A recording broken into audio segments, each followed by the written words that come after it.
કે તમે બેટી બચાવો અભિયાનનું પણ શરૂઆત કરી હતી. તો આનો વિચાર ક્યાંથી આવ્યો અને આનાથી શું ફાયદો થયો? એટલે અમે આ અભિયાન ઉપાડ્યું ત્યારે છોકરી 14 લાખ ઓછી હતી છોકરાઓને.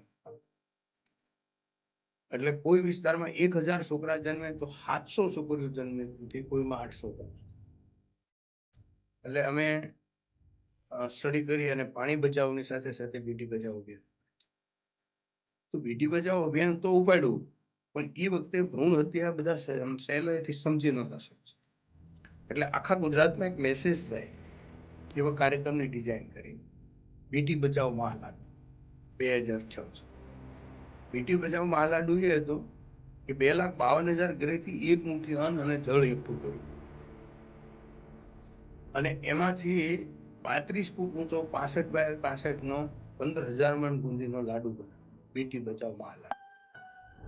આપણે કન્નાળાથી કામરેજ સુધી એક વાહન નહોતો હાલી શક્યું, 12 લાખ લોકો ભેગા થયા, 12 લાખ લોકો ભેગા થયા.